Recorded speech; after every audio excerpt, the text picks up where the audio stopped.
Falar sobre ódio na hora do almoço, em vez do almoço, ter uma palestra, realmente dá para ver o ódio no rosto de alguns de vocês. Mas lembre-se que eu não sou o culpado por isso. Mas quando recebi o convite e pensei em ódio, a primeira coisa que veio à mente, vários irmãos a qual eu odeio. Então eu comecei a fazer a lista. Aí a lista ficou extensa e eu pensei, provavelmente muitos deles vão estar no Enoque, então é melhor não ler a lista lá. Mas não é essa a nossa tendência ao pensarmos em ódio? Num sentimento negativo, num sentimento de reativo que a gente pensa em agressão, em coisas ruins, pensando em outros. Só que ódio, obviamente, não é essa a ideia aqui. Ódio há um outro lado. Um lado que não pensamos muitas vezes nisso. Porque não é uma palavra que comumente associamos com qualquer coisa que tenha a ver com Deus. E o assunto em obras, e como já foi perguntado aqui, muitos ergueram as suas mãos, você já reformou alguma coisa, já construiu uma casa ou um cômodo? E eu, como muitos, também passei por esse processo. E é fatal a necessidade de você acompanhar a obra quase que diariamente. Estava fazendo uma reforma em casa e estava fazendo ali uma área com a churrasqueira e uma pia. E quando eu chego lá, expondo o concreto onde ia ser o local, e um cano saindo no meio, assim. Aí eu cheguei, como não entendo muito de obras, eu cheguei e perguntei, olha, o que é esse cano aí? Ah, esse cano vai ser a pia. Oh, que bom. Mas não é estranho que a pia está no meio da sala? Aí um falou para o outro lá, eu e o Zé aqui, a gente estava comentando que estranho pôr uma pia aqui. Eu falei, porque a pia é para ir lá naquele canto. Oh, Zé, não falei para você. E foi assim. E quase que diariamente eu tinha que ir e ficar em cima para ver o processo. E é um processo que, como muitos já comentaram, acaba indo mais tempo do que esperado. E acaba gastando mais do que foi planejado. E muitas vezes anos se passam e a obra fica inacabada. Mas, pensando no quarto do ódio, em Provérbios, capítulo 8,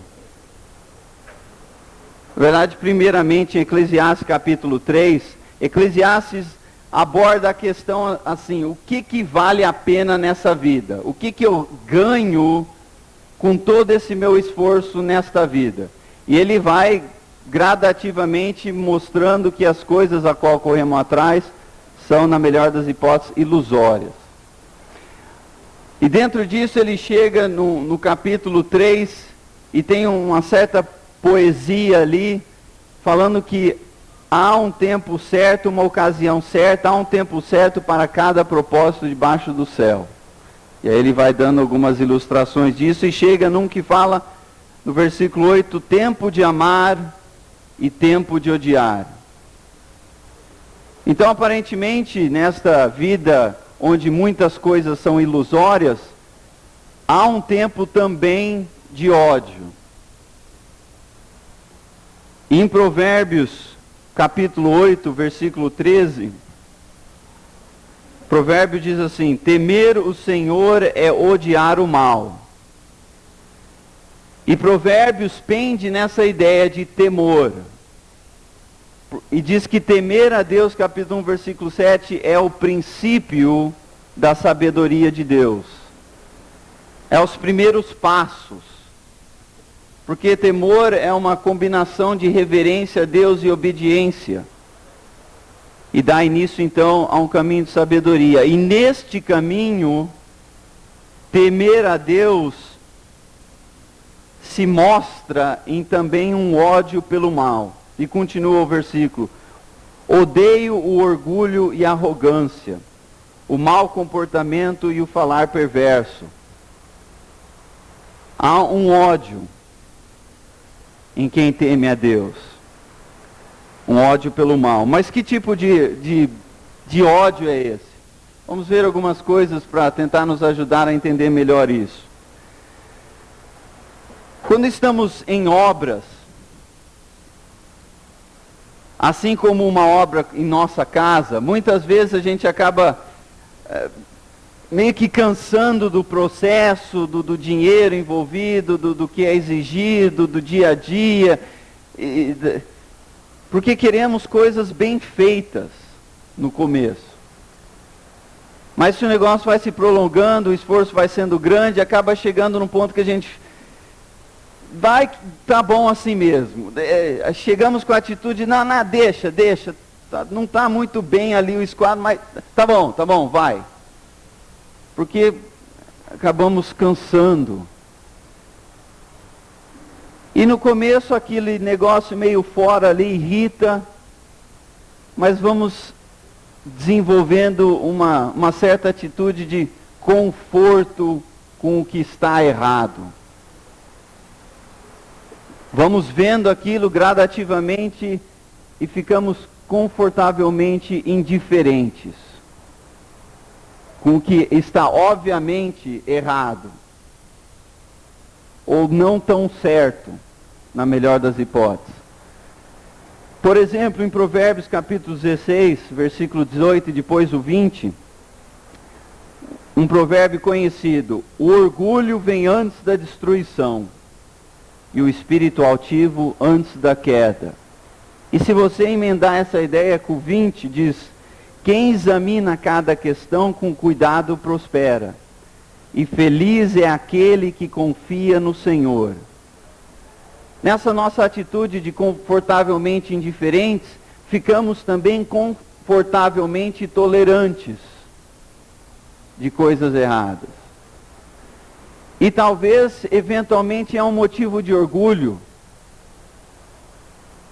Não queremos examinar a questão, não queremos parar e realmente ver por que o que devia estar reto está torto.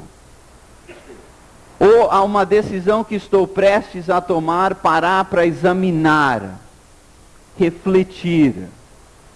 Será que isso aqui vai ajudar a minha obra? Ou vai, na verdade, acabar sendo um ponto de desconforto, um ponto errado? Porque é uma coisa você pôr um azulejo torto, mas quando você coloca o restante dos azulejos na parede, um azulejo torto se torna uma parede torta. Então talvez aquele primeiro azulejinho lá, aparentemente não faria uma grande diferença, mas faz sim. E no Provérbios capítulo 14, versículo 12, é um provérbio interessantíssimo, diz: há caminhos que parecem certos, mas podem acabar levando à morte.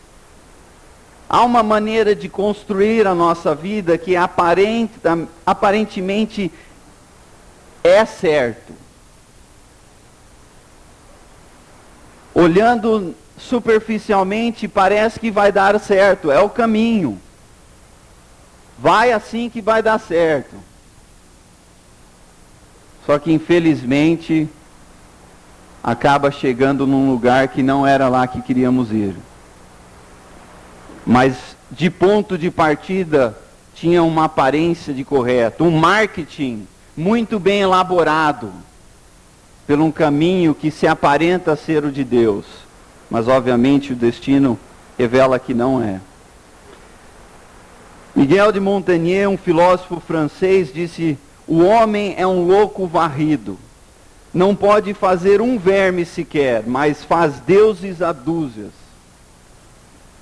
Somos extremamente limitados, mas gostamos de criar deuses, ou caminhos, ou ideias que, não, sem dúvida, esse é o caminho que vai dar em algum lugar bom. Mas quem nos capacitou para criar um caminho diferente do de Deus?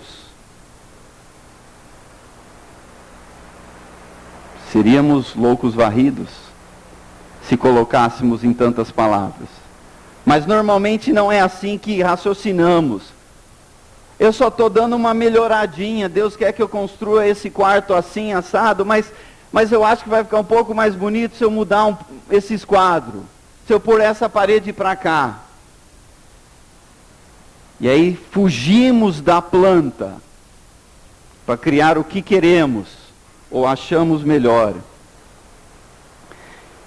E essa atitude de confortavelmente indiferente não só é confortavelmente tolerante com o que é errado, ficamos também confortavelmente resistentes ao que é certo. Ouvi uma expressão uma vez com uma história atrás, mas vou te poupar a história, mas a expressão era excelente. O ponto da história era que a pessoa em questão era resistente à aprendizagem. Será que somos resistentes ao que é certo? Resistentes ao que Deus tenta ensinar? Em Provérbios 1, versículo 22, 23, a sabedoria personificada como se fosse uma mulher falando, ela diz: gente louca, até quando vocês continuarão nesta loucura? Até quando terão prazer em zombar da sabedoria? Será que nunca aprenderão? Escute enquanto eu os corrijo. E eu darei bons conselhos e repartirei a minha sabedoria com você.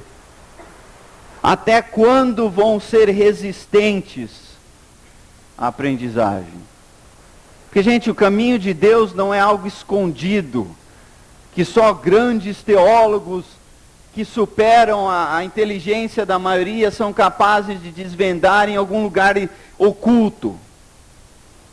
Provérbios mostra a sabedoria como se fosse uma pessoa gritando, chamando a atenção nos lugares movimentados, nos lugares onde as pessoas estão. E ela diz: gente, para que tanta loucura? E zombaria e resistência, porque eu estou aqui, tentando mostrar um caminho certo, te dar conselhos sábios. Em Provérbios 3, 11 a 12, diz: meu filho, não despreze a disciplina do Senhor, nem se magoe com a sua repreensão, pois o Senhor disciplina a quem ama, assim como o pai faz com o filho de quem deseja o bem. E eu tinha já lido isso várias vezes, até ler de forma diferente quando veio a minha filha.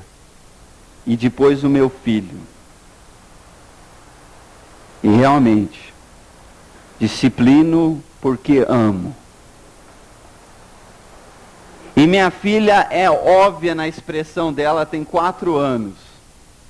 Mas já tem uma atitude impressionante. E ela bate de frente quando corrigimos ela. E é óbvio que ela não aprecia a disciplina, a correção. Mas penso, é claro, ela tem 4 anos, não consegue imaginar o que está acontecendo. Será que nós agimos como crianças de 4 anos quando o nosso Pai Celeste nos disciplina? Esperneamos, reclamamos, achamos que Deus é cruel. Mas é porque Deus nos ama. Então, não despreze, não se magoe, mas aprecie o que está acontecendo no momento de disciplina. O escritor inglês Aldous Huxley diz: os fatos não deixam de existir por serem ignorados. Homem devia entender isso muito bem, porque homem parece que é resistente a ir ao médico. E por quê? Porque eu vou lá e ele vai dizer que eu tenho coisa errada. Então achamos a teoria o seguinte: se eu ignorar o problema que eu tenho de saúde, o ignorar milagrosamente vai fazer sai um show capeta, um desencosto, tirar um mal olhado e está resolvido. Só que provavelmente você vai notando com o passar dos anos que o seu problema continua, mesmo ignorando. Podemos ignorar sim o caminho de Deus. Podemos ignorar a planta que Deus nos dá. Podemos ignorar a disciplina. Podemos ignorar o amor de Deus, porém nada disso faz que aquelas coisas desapareçam. Só porque ignoramos. Se você quer ignorar o fato de que se não olhar para dois lados antes de atravessar a rua, provavelmente você será atropelado, não vai fazer desaparecer o caminhão que está vindo na estrada. Não faz desaparecer o que é óbvio. Também somos muitas vezes confortavelmente cegos. Em Provérbios 4, versículo 18, 19, diz: a estrada em que caminham as pessoas direitas é como a luz da aurora, que brilha cada vez mais até ser dia claro, mas a estrada dos maus é escura como a noite. Eles caem e não podem ver no que foi que tropeçaram. Não conseguimos ver o buraco, caímos no buraco e não sabemos nem que estamos no buraco, não sabemos a profundidade do buraco e nem para que direção é para cima. Se escolhermos ficar cegos à luz de Deus. Já se encontrou num cômodo escuro, de madrugada você levanta para ir ao banheiro? Você já tem uma noção mais ou menos de onde ficam as coisas. Porém, dá de cara com a porta, tropeça no sapato, chuta o canto da parede ou da cama. Imagina um lugar que você não conhece como o caminhar da vida, feito na escuridão. É algo tenebroso. Porém, muitas vezes é assim que caminhamos. Provérbios 14, 8 diz: por que será que a pessoa ajuizada é sábia? Uma pergunta importante. É porque ele sabe o que faz. E talvez uma pergunta mais interessante ainda: por que será que o tolo não tem juízo? É porque ele apenas pensa que sabe o que faz. Podemos ter a certeza de que estamos fazendo certo. E essa certeza, na verdade, só comprova a nossa tolice. Porque quantas vezes precisamos repetir o mesmo comportamento para ver que o resultado está sempre sendo o mesmo, de forma negativa? Talvez o cúmulo da loucura. Repetir a mesma coisa achando que cada vez vai ter um resultado diferente e cada vez um resultado melhor. Platão disse: nós podemos facilmente perdoar uma criança que tem medo do escuro. A verdadeira tragédia da vida é quando homens têm medo da luz. É uma coisa, meu filho de 2 anos vim chorando no nosso quarto porque ele disse que estava sonhando com o escuro, estava com medo do escuro. Achamos até engraçadinho e estamos dispostos a confortar. Mas e homens maduros, vividos, que agem como crianças, só que têm medo da luz, ao invés das trevas? Aí uma atitude totalmente diferente, não é? Uma situação diferenciada. E na nossa cultura a palavra ódio é quase sempre associada a conceitos como violência, maus tratos, ou uma emoção descontrolada, imatura e imediata, a uma situação. E não há dúvida, espero que entendam, que não é esse tipo de comportamento que sugiro aqui. Mas a definição da palavra ódio também permite ideias como extrema aversão, ou um desgostar com intensidade. Não podemos ter um ódio doentio e reativo, que na verdade muitas vezes se manifesta em uma atitude arrogante e um comportamento crítico com relação às pessoas ao nosso redor. Não é esse ódio. Mas devemos ter um ódio sim, um ódio que é calculado, um ódio que vem de uma decisão baseada na sabedoria de Deus, no temor que temos por Deus, e não numa reação imatura, infantil. Se vivemos na luz, temos que ter um ódio pelas trevas, não uma tolerância, não uma atitude confortável ou indiferente. Não é essa a definição de ódio que queremos seguir aqui. Deixa eu dar algumas sugestões do que devemos odiar. Que tal odiar a ignorância? Não dos outros, a sua.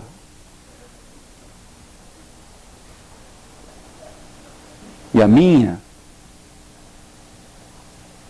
Somos ignorantes em relação à palavra de Deus? Será que realmente sabemos o que Deus quer, espera de nós? Não em termos genéricos. Eu vi recentemente um palestrante que diz o seguinte, ele tinha um pano de fundo na vida dele lá em Israel, ele estudou, foi lá para o hebraico, passou um tempo com judeus, para tentar ver o elemento judaico que está na Bíblia. E ele disse o seguinte, que na época de Jesus, ser um discípulo não era o que entendemos como um discípulo hoje. Um discípulo hoje é algo assim que, olha, queremos aprender o que o mestre tem a ensinar.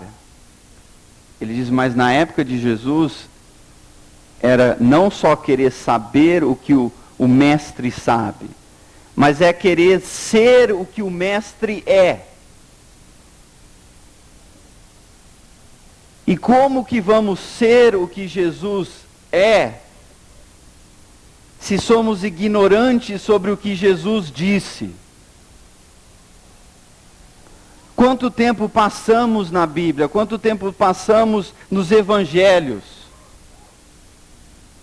Eu, por ser filho do meu pai, ter convivido com ele grande parte do tempo na minha vida, eu sei o que ele, posso até adivinhar antecipadamente o que ele vai falar, a expressão do rosto dele, e o que ele vai dizer no tom de voz sobre um acontecimento, ou sobre um ponto, ou sobre uma ideia. Por quê? Convivi com ele o suficiente e já vi ele fazer aquilo muitas vezes. E acabo até fazendo sem querer. Minha esposa, a Rebeca, ela fala, esse olhar é do seu pai. Aí eu falo para a Rebeca, eu culpo ele também. Mas e Jesus? Será que conseguimos dizer isso? Jesus aqui agiria assim, diria assado, tomaria essa postura. Somos confortáveis assim com o nosso mestre? Se formos discípulos sérios e dedicados, precisamos odiar a ignorância. Que tal odiar o conhecimento, que gera arrogância? Sim, conhecimento é necessário, senão eu acabei de passar os últimos 5 minutos à toa. Mas e o conhecimento que, ao invés de gerar um discípulo de Cristo, gera um irmão arrogante em nome de Cristo?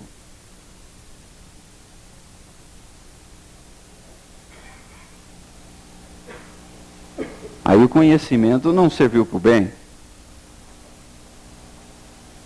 se tornou na verdade se tornou um chicote mais forte e mais abrangente para dar nos irmãos. E irmão que acha que sabe e não precisa aprender mais, já está na arrogância. Porque em obras é uma placa que você nunca vai tirar da sua vida. Até Jesus voltar. E aí você vai concluir algo não por você, mas por Cristo.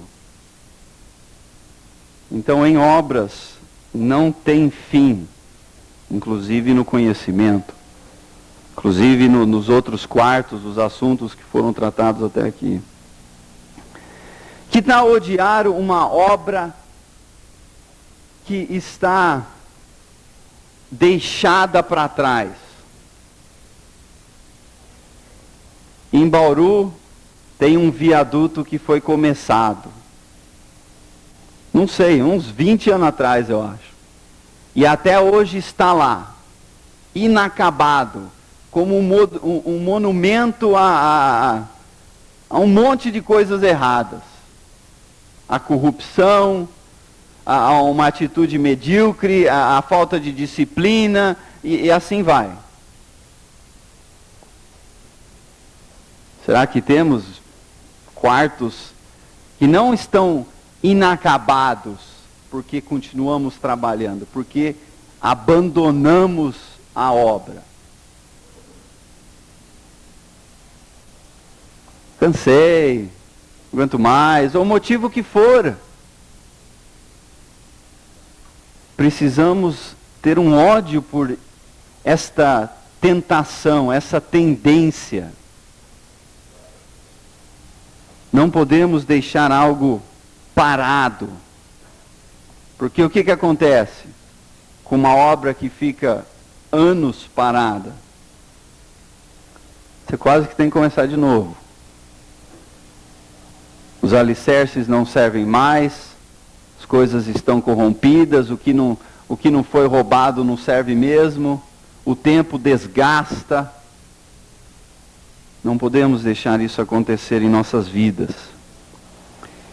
E que tal um ódio por uma obra que é somente trabalhada em sua fachada? Eu li recentemente uma definição assim excelente da palavra integridade. Normalmente quando pensamos em integridade, pensamos em ideias como honestidade. Uma pessoa que não rouba, uma pessoa que é de confiança e assim vai. Mas que tal a palavra integridade como uma ideia de integração? Uma ideia onde somos pessoas com partes da nossa vida que estão integradas. Partes de um todo. E se vamos viver vidas íntegras, precisamos ser pessoas que não só constroem a fachada, mas que estão continuamente trabalhando em todos os quartos da sua vida, de forma integrada como uma obra. Por que a gente começa com a fachada? Porque é o que as pessoas vão ver. E normalmente se a fachada ficou bonita o suficiente, consigo olhar no espelho e até me enganar, sem dúvida nenhuma engano os outros, já chega, tá bom. Aí de vez em quando a gente joga um reboquinho em algum lugar lá para não dizer que não está fazendo nada. Mas precisamos ser pessoas integradas, pessoas que não deixam coisas ficar para trás. Como que isso se manifesta no dia a dia? Já, você sabe histórias de irmãos que eram para todos os fins pilares na igreja. Pessoas de referência de fé. Pessoas que eram exemplos. Pessoas que estavam à frente. Pessoas que tinham pessoas seguindo. Porque eram de mérito. De repente, para descobrir que a pessoa foge com a vizinha, que a pessoa tinha algum vício, que a pessoa roubava, conhece casos? E ficamos em choque, mas como? Que não era uma pessoa íntegra. Um quarto, a porta foi fechada, esquecida. A fachada era bonita, mas as partes não eram integradas. E corremos esse risco simplesmente por sermos homens. Por quê? A psicologia contribui para dizer que o homem, no geral, pensa em termos de compartimentos. É como se a nossa cabeça fosse um grande barracão. E cada área da nossa vida é uma caixa. E quando você olha naquele barracão, tem centenas de caixas, todas fechadas, exceto uma de cada vez. E pensamos assim, funcionamos assim. Trabalho, vou lá, abro a caixa e vivo ali. Vou para casa, fecho a caixa, abro caixa esposa. Fecho a caixa, vou lá, abro caixa indo ao culto. E aí vai, uma de cada vez.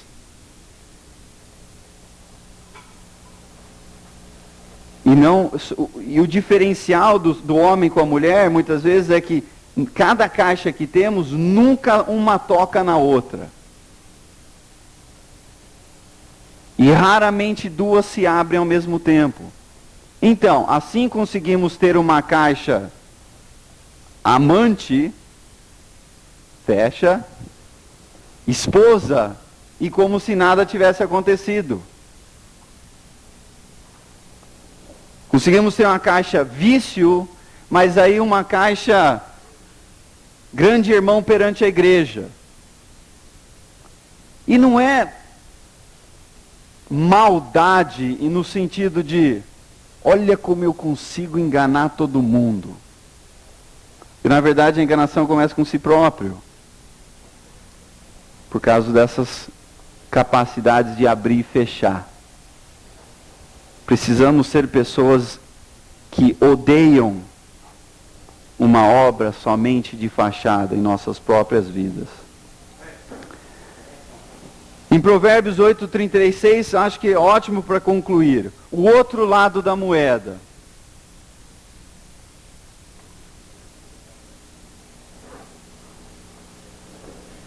Há realmente um grande desconforto em estar aqui, e cada vez que eu digo uma referência, o Álvaro vai lá e abre a sua Bíblia no texto original. E aí quando eu dou uma definição de uma palavra, ele vai lá e chacoalha a cabeça. Então, que bom que o irmão tem essa capacidade. Mas em Provérbio 8:36, diz assim, pelo menos no português: pois todo aquele que me encontra a vida e recebe o favor do Senhor.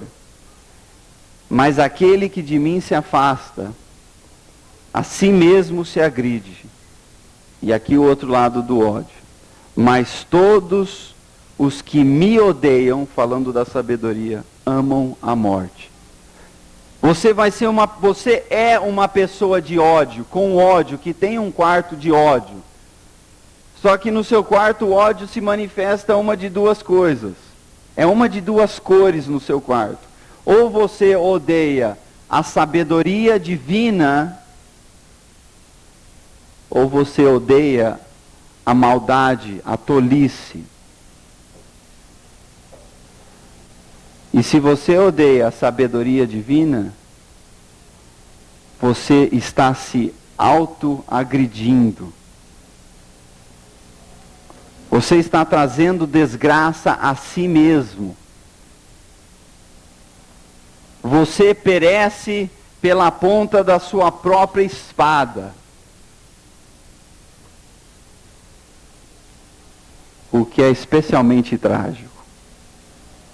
E a morte nos aguarda nesse quarto, com esse tipo de ódio. Então sim, precisamos ter pessoas de ódio, mas um ódio divino. Assim como há muitas referências onde Deus diz odiar certos comportamentos. Precisamos aprender este ódio. E não ficar confortavelmente indiferentes. Mas ser pessoas íntegras, pessoas constantemente em obras, que levam esta construção a sério, até que Jesus volte. Obrigado.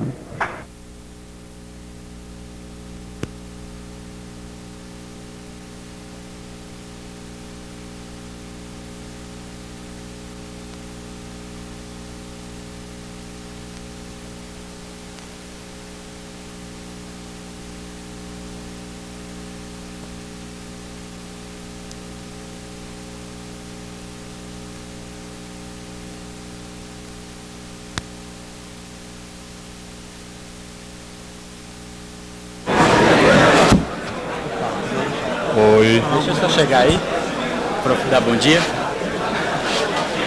Bom dia a todos. O Enio falou que estava meio desconfortável porque o Álvaro estava com a Bíblia grega, né? E a gente está desconfortável porque a gente sabe que tem muitas feras aqui da música. Então, tolerem a gente aí. Venho a ti. Ok? 1, 2, 3. Venho a ti, sem nada em mim, minhas mãos, mas meu coração, deposito aos teus pés, leva a tua presença, ouve, ó Deus, a minha oração, Tu és meu Rei e o meu Senhor, eu trago a ti o meu louvor, em sacrifício a ti, meu Deus altíssimo,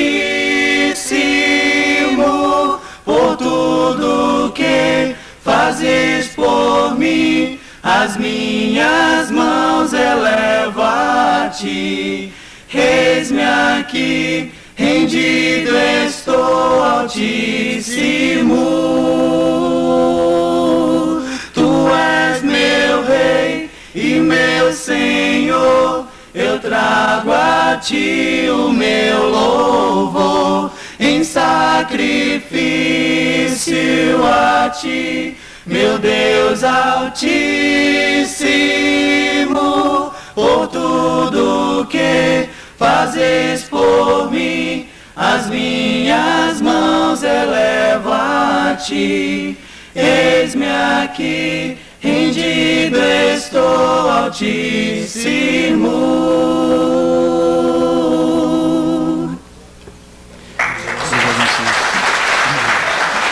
Ready?